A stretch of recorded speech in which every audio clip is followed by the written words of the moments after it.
ಮೊದಲನೇದಾಗಿ ಶಿಕ್ಷಣ ವಿಚಾರವನ್ನು ನಾವು ನೋಡುವಂಥದ್ದಾದರೆ, ವಿದ್ಯಾರ್ಥಿಗಳಿಗೆ ಈ ತಿಂಗಳು ಅತ್ಯುತ್ತಮವಾದಂತಹ ಫಲ ಇದೆ ಅಂತಲೇ ಹೇಳ್ಬೋದು. ನಿಮಗೆ ಈ ತಿಂಗಳು ಕಲಿಕೆಯಲ್ಲಿ ಆಸಕ್ತಿ ಹೆಚ್ಚಾಗುತ್ತೆ ಅಂತಲೇ ಹೇಳ್ಬೋದು. ಇನ್ನು ಈ ತಿಂಗಳು ನೀವು ಇಟ್ಕೊಂಡಿರುವಂತಹ ಗುರಿಯನ್ನು ಸಹಿತ ನೀವಿಲ್ಲಿ ಪೂರೈಸ್ತೀರಾ ಅಂತಲೇ ಹೇಳ್ಬೋದು. ಸೊ ಆದಷ್ಟು 2ನೇ ವಾರದ ನಂತರ ನಿಮಗಿಲ್ಲಿ ನೀವು ಅಂದ್ಕೊಂಡಂತಹ ಪ್ರತಿಯೊಂದು ವಿಚಾರದಲ್ಲಿ ನಿಮಗೆ ಯಶಸ್ಸು ಹೆಚ್ಚಾಗಿ ಸಿಗುತ್ತೆ ಅಂತಲೇ ಹೇಳ್ಬೋದು. ಸೊ ಯಾವುದೇ ರೀತಿಯಾದಂತಹ ಅಡೆತಡೆಗಳು ಬಂದರೆ ನಿಮ್ಮ ಗುರು ಹಿರಿಯರ ಸಹಾಯವನ್ನು ಪಡ್ಕೊಳ್ಳುವಂಥದ್ದು ನಿಮಗಿಲ್ಲಿ ಸಕಾರಾತ್ಮಕವಾಗಿ ಪರಿಣಾಮವನ್ನು ಬೀರುತ್ತೆ ಅಂತ ಹೇಳ್ಬೋದು. ಇನ್ನು ಉನ್ನತ ವ್ಯಾಸಂಗ ಮಾಡ್ತಾ ಇರುವಂತಹ ವಿದ್ಯಾರ್ಥಿಗಳು ಸ್ವಲ್ಪ ನಿಮ್ಮ ಮನರಂಜನೆಗೆ ನಿಮ್ಮ ಸಮಯವನ್ನು ಹಾಳು ಮಾಡೋದರ ಬಗ್ಗೆ ಸ್ವಲ್ಪ ಗಮನವನ್ನು ವಹಿಸಬೇಕಾಗುತ್ತೆ. ಹೆಚ್ಚಿನ ಗಮನವನ್ನು ವಿದ್ಯಾಭ್ಯಾಸದ ಕಡೆಗೆ ಹರಿಸುವಂಥದ್ದು ನಿಮಗಿಲ್ಲಿ ಈ ತಿಂಗಳು ಉತ್ತಮವಾಗಿರುತ್ತೆ ಅಂತಲೇ ಹೇಳ್ಬೋದು. ಸೊ ಟೋಟಲ್ ಆಗಿ ನೋಡುವಂಥದ್ದಾದರೆ ವಿದ್ಯಾರ್ಥಿಗಳಿಗೆ ಈ ತಿಂಗಳು ಉತ್ತಮವಾದಂತಹ ಫಲಗಳಿದೆ ಅಂತಲೇ ಹೇಳ್ಬೋದು. ಇನ್ನು ಕುಟುಂಬ ವಿಚಾರಕ್ಕೆ ಬರುವಂಥದ್ದಾದರೆ, ಕುಟುಂಬ ವಿಚಾರದಲ್ಲಿ ಈ ತಿಂಗಳು ನಿಮಗೆ ಸಾಮಾನ್ಯ ಫಲ ಅಂತಲೇ ಹೇಳ್ಬೋದು. ಇಲ್ಲಿ ನಿಮ್ಮ ಸಂಗಾತಿಯ ಆರೋಗ್ಯದ ಬಗ್ಗೆ ನೀವಿಲ್ಲಿ ಒಂದು ಸ್ವಲ್ಪ ಗಮನವನ್ನು ಹರಿಸಬೇಕಾಗತ್ತೆ. ಅಥವಾ ನಿಮ್ಮ ಕುಟುಂಬದಲ್ಲಿ ಒಬ್ಬರು ಅಥವಾ ಸ್ಪೆಷಲಿ ಮಹಿಳೆಯರಿಗೆ ಈ ತಿಂಗಳು ಸ್ವಲ್ಪ ಆರೋಗ್ಯಕ್ಕೆ ಸಂಬಂಧಿಸಿದಂತಹ ಸಮಸ್ಯೆಗಳು ಕಾಣುತ್ತೆ ಅಂತಲೇ ಹೇಳ್ಬೋದು. ಇನ್ನು 2ನೇ ವಾರದ ನಂತರ ನಿಮ್ಮ ಸಂಗಾತಿಯೊಂದಿಗೆ ಸ್ವಲ್ಪ ತಪ್ಪು ಗ್ರಹಿಕೆ ಹೆಚ್ಚಾಗುತ್ತೆ ಅಂತಲೇ ಹೇಳ್ಬೋದು. ಆದರೆ ದಿನ ಕಳೆದಂತೆ ಇದು ನಿಮಗೆ ನಿಮ್ಮ ಕುಟುಂಬ ವಿಚಾರದಲ್ಲಿ ಸ್ವಲ್ಪ ಚೇತರಿಕೆ ಬರುತ್ತೆ ಅಂತಲೇ ಹೇಳ್ಬೋದು. ಇನ್ನು ಒಡ ಹುಟ್ಟಿದವರ ಜೊತೆ ಇದ್ದಂತಹ ಮನಸ್ತಾಪಗಳು 3ನೇ ವಾರದ ನಂತರ ನಿಮಗಿಲ್ಲಿ ಸ್ಥಿತಿಗತಿಗಳು ಸುಧಾರಣೆಯಾಗುತ್ತೆ ಅಂತಲೇ ಹೇಳ್ಬೋದು. ಸೊ ಟೋಟಲ್ ಆಗಿ ನೋಡುವಂಥದ್ದಾದರೆ ಕುಟುಂಬ ವಿಚಾರದಲ್ಲಿ ಈ ತಿಂಗಳು ನಿಮಗೆ ಸಾಮಾನ್ಯವಾಗಿ ಇರುತ್ತೆ ಅಂತಲೇ ಹೇಳ್ಬೋದು.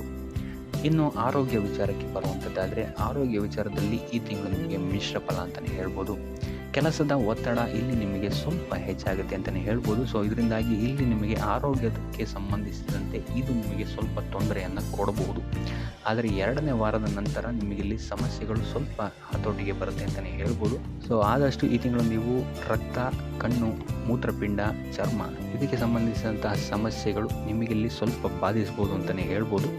ಆದರೆ 3ನೇ ವಾರದ ನಂತರ ನಿಮಗಿಲ್ಲಿ ಸ್ಥಿತಿಗತಿಗಳು ಸಾಮಾನ್ಯ ಸ್ಥಿತಿಗೆ ಬರುತ್ತೆ ಅಂತಲೇ ಹೇಳ್ಬೋದು. ಆದರೆ ಪೋಷಕರ ಆರೋಗ್ಯದ ಬಗ್ಗೆ ಸ್ವಲ್ಪ ಗಮನವನ್ನು ಹರಿಸುವಂಥದ್ದು ನೀವು ಈ ತಿಂಗಳು ಉತ್ತಮವಾಗಿರುತ್ತೆ. ಟೋಟಲ್ ಆಗಿ ನೋಡುವಂಥದ್ದಾದರೆ ಆರೋಗ್ಯ ವಿಚಾರದಲ್ಲಿ ಈ ತಿಂಗಳು ನಿಮಗೆ ಮಿಶ್ರ ಫಲ ಅಂತಲೇ ಹೇಳ್ಬೋದು. ಇನ್ನು ವೃತ್ತಿ ಜೀವನವನ್ನು ನಾವು ನೋಡುವಂಥದ್ದಾದರೆ, ವೃತ್ತಿ ಜೀವನದಲ್ಲಿ ಈ ತಿಂಗಳು ನಿಮಗೆ ಸಾಮಾನ್ಯ ಫಲ ಅಂತಲೇ ಹೇಳ್ಬೋದು. ಸೊ ಕುಟುಂಬ ವಿಚಾರದಲ್ಲಿ ನಡೀತಾ ಇರುವಂತಹ ಕೆಲವು ಸಮಸ್ಯೆಗಳು ನಿಮಗೆ ನಿಮ್ಮ ವೃತ್ತಿ ಜೀವನದಲ್ಲಿ ಈ ತಿಂಗಳು ಸ್ವಲ್ಪ ಪರಿಣಾಮವನ್ನು ಬೀರುತ್ತೆ ಅಂತಲೇ ಹೇಳ್ಬೋದು. ಸೊ ಆದ್ದರಿಂದ ಯಾವುದೇ ರೀತಿಯಾದಂತಹ ವಾದ ವಿವಾದಗಳಿಂದ ದೂರ ಇರುವಂಥದ್ದು ಉತ್ತಮವಾಗಿರುತ್ತೆ. ಮೇಲಾಧಿಕಾರಿಗಳ ಸಹಕಾರವೂ ಸಹಿತ ನಿಮಗೆ ಈ ತಿಂಗಳು ಅಷ್ಟಾಗಿ ಸಿಗಲ್ಲ ಅಂತಲೇ ಹೇಳ್ಬೋದು. ಆದರೆ ಸಹೋದ್ಯೋಗಿಗಳು ನಿಮಗಿಲ್ಲಿ ಉತ್ತಮ ಬೆಂಬಲವನ್ನು ನೀಡ್ತಾರೆ ಅಂತಲೇ ಹೇಳ್ಬೋದು. ಸೊ ಅದರಿಂದಾಗಿ ಇಲ್ಲಿ ನಿಮಗೆ ಕಾರ್ಯಕ್ಷೇತ್ರದಲ್ಲಿ ಮಿಶ್ರ ಫಲ ಅಂತಲೇ ಹೇಳ್ಬೋದು. ಇನ್ನು ನೀವು ಮಾಡುವಂತಹ ಪ್ರತಿಯೊಂದು ಕೆಲಸದಲ್ಲೂ ನೀವಿಲ್ಲಿ ಸ್ವಲ್ಪ ಕಠಿಣ ಪರಿಶ್ರಮವನ್ನು ಹಾಕಿದ್ರೆ ಮಾತ್ರ ನಿಮಗಿಲ್ಲಿ ಯಶಸ್ಸು ಸಿಗುತ್ತೆ ಅಂತ ಹೇಳ್ಬೋದು ಈ ತಿಂಗಳು. ಸೊ ಈ ತಿಂಗಳು ನೀವು ಆದಷ್ಟು ನಿಮ್ಮ ಕೋಪ ಮತ್ತು ಅಸಹನೆಯಿಂದ ದೂರ ಇರುವಂಥದ್ದು ಉತ್ತಮವಾಗಿರುತ್ತೆ. ಯಾವುದೇ ರೀತಿಯಾದಂತಹ ಆತುರದ ನಿರ್ಧಾರಗಳಿಂದ ದೂರ ಇರಿ. ಇನ್ನು ಉದ್ಯೋಗ ನಿರೀಕ್ಷೆಯಲ್ಲಿರುವಂತಹ ವ್ಯಕ್ತಿಗಳಿಗೆ ಈ ತಿಂಗಳು ಸ್ವಲ್ಪ ಅಡೆತಡೆಗಳ ನಂತರ ನೀವು ಅಂದ್ಕೊಂಡಂತಹ ಕೆಲಸಗಳು ಸಿಗುವಂತಹ ಸಾಧ್ಯತೆಗಳಿದೆ ಅಂತಲೇ ಹೇಳ್ಬೋದು. ಸೊ ಅದರಿಂದ ಸತತ ಪ್ರಯತ್ನವನ್ನು ಮಾಡುವಂಥದ್ದು ನೀವಿಲ್ಲಿ ಉತ್ತಮವಾಗಿರುತ್ತೆ. ಎಷ್ಟು ಎಫರ್ಟ್ ಆಗ್ತೀರಾ ಅಷ್ಟು ನಿಮಗಿಲ್ಲಿ ಸಪೋರ್ಟಿಂಗ್ ಆಗಿರುತ್ತೆ ಈ ತಿಂಗಳು ಅಂತಲೇ ಹೇಳ್ಬೋದು. ಇನ್ನು ಆರ್ಥಿಕ ಸ್ಥಿತಿಯನ್ನು ನಾವು ನೋಡುವಂಥದ್ದಾದರೆ, ಆರ್ಥಿಕ ದೃಷ್ಟಿಕೋನದಿಂದ ಈ ತಿಂಗಳು ಉತ್ತಮವಾಗಿರುತ್ತೆ ಅಂತಲೇ ಹೇಳ್ಬೋದು.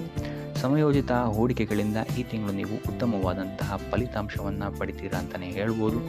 ಇನ್ನು ಇದಲ್ಲದೆ ನಿಮ್ಮ ಸಂಬಂಧಿಕರಿಂದ ಅಥವಾ ಕುಟುಂಬಸ್ಥರಿಂದ ಇಲ್ಲಿ ನಿಮಗೆ ಲಾಭವೂ ಸಹಿತ ಆಗುವಂತಹ ಸಾಧ್ಯತೆ ಹೆಚ್ಚಾಗಿದೆ ಅಂತಲೇ ಹೇಳ್ಬೋದು. ಇನ್ನು ನೀವು ಈ ತಿಂಗಳು ಹೊಸ ಬಟ್ಟೆ, ಆಭರಣಗಳನ್ನು ಖರೀದಿಸಬಹುದು ಅಥವಾ ಐಷಾರಾಮಿ ವಸ್ತುಗಳಿಗೆ ಹೆಚ್ಚು ಖರ್ಚನ್ನು ಮಾಡ್ತೀರಾ ಅಂತಲೇ ಹೇಳ್ಬೋದು.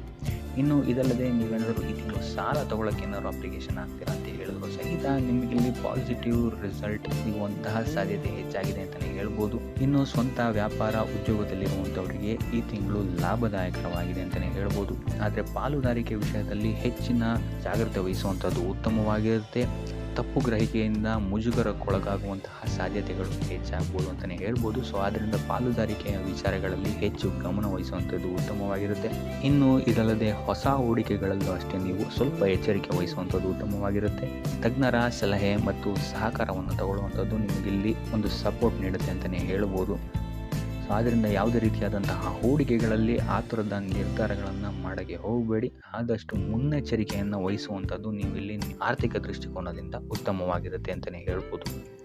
ಇನ್ನು ಉಪಾಯ ವಿಚಾರಕ್ಕೆ ಬರುವಂಥದ್ದಾದರೆ, ಶಿವನನ್ನು ಪೂಜಿಸುವಂಥದ್ದು ಅಥವಾ 108 ಬಾರಿ ಶಿವನ ಮಂತ್ರವನ್ನು ಪಠಿಸುವಂಥದ್ದು ಅಥವಾ ಬಿಲ್ವಾರ್ಚನೆ ಮಾಡಿಸುವಂಥದ್ದು ಸೋಮವಾರಗಳಂದು ಇಲ್ಲಿ ನಿಮಗೆ ಇರುವಂತಹ ಸಮಸ್ಯೆಗಳಿಂದ ವೃತ್ತಿರಂಗದಲ್ಲಾಗಿರ್ಬೋದು ಅಥವಾ ಆರ್ಥಿಕ ಸ್ಥಿತಿಯಲ್ಲಾಗಿರ್ಬೋದು ಅಥವಾ ಶಿಕ್ಷಣ ಕ್ಷೇತ್ರದಲ್ಲಾಗಿರ್ಬೋದು ಸ್ವಲ್ಪ ರಿಲೀಫನ್ನು ನಿಮಗಿಲ್ಲಿ ನೀಡುತ್ತೆ ಅಂತಲೇ ಹೇಳ್ಬೋದು.